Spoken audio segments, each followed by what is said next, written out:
What is it about the form that you like? Since you do both, and you know one is not liked as well. Why still do it, Stephen? Well, you know, I didn't start writing to do things that pleased other people. I started writing to do things that pleased me, and then would probably appeal to a small number of other people. And the short story, I really think, allows you to create a poetic effect. It's very demanding because 2 or 3 bad sentences and you've spoiled the whole thing, and it allows you to capture different realities relatively concisely. And that's what I was trying to do here in Grave in the Air, is go into another part of the world and look at the way in which history and the person living in the present interact. And that's something that's more and more complicated, I think, actually, in the world today. And Eastern Europe's a good place to look at that, because history traditionally has been really powerful in Eastern Europe. It's been much more of an influence on people's daily lives than it has been in, say, Ontario or Manitoba. And well, it's that old adage: we've got too much geography and not enough history, and they've got too much history and not enough geography. Well, yes, for sure. I mean, you can drive across Bosnia in a day, but it doesn't mean that you can understand everything that's happened there, not in your whole lifetime. A lot of the characters in the book seem uncomfortable where they are.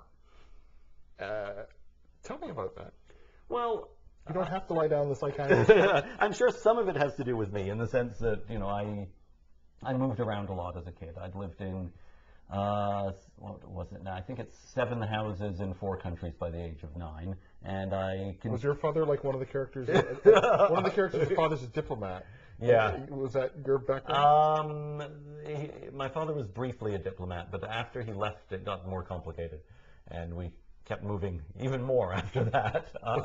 Hunted war criminal, or nothing that exotic? Nothing that exotic. But no, I mean, obviously I've moved around a lot, but I think that movement of people around the world is one of the defining characteristics of the world we live in.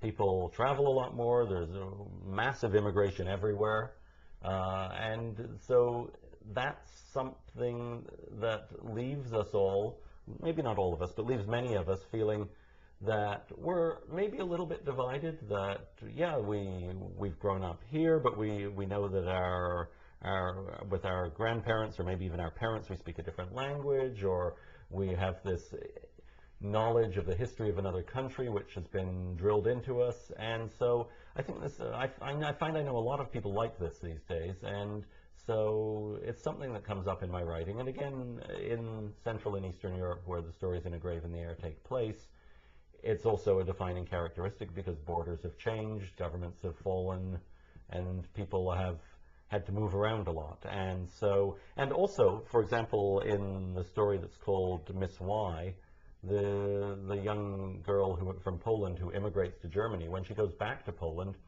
suddenly realizes that a lot of the dialect words, what she thought of as dialect words, are actually German words. And she realizes, of course, that the whole west of Poland is a very mixed place. It's gone back and forth between Germany and Poland. So in that sense, Eastern Europe was a favorable terrain for talking about these things, because what a lot of us carry within us, a kind of cultural dividedness, is right there on the ground in a lot of countries in Central and Eastern Europe.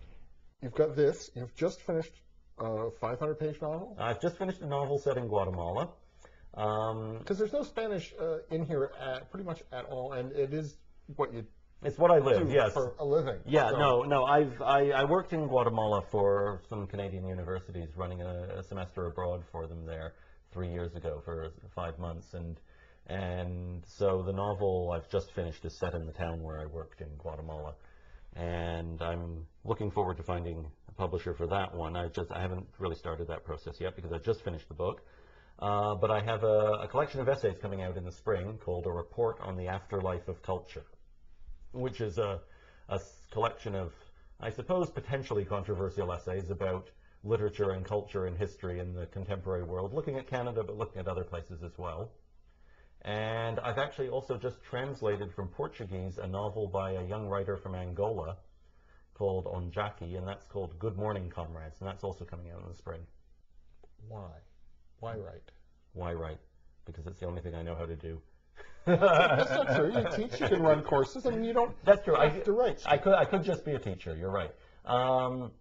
No,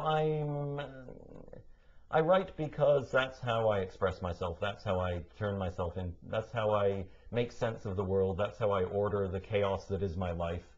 That's how I create something probably also ephemeral, but at least for the moment it exists. It's got a certain order and beauty and coherence to it. And I have a great need to do that.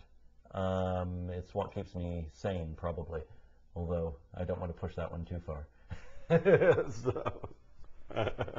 The book is A Grave in the Air. It's a collection of short stories. I've been speaking with the author, Stephen Henighan, and A Grave in the Air is published by Thistledown Press.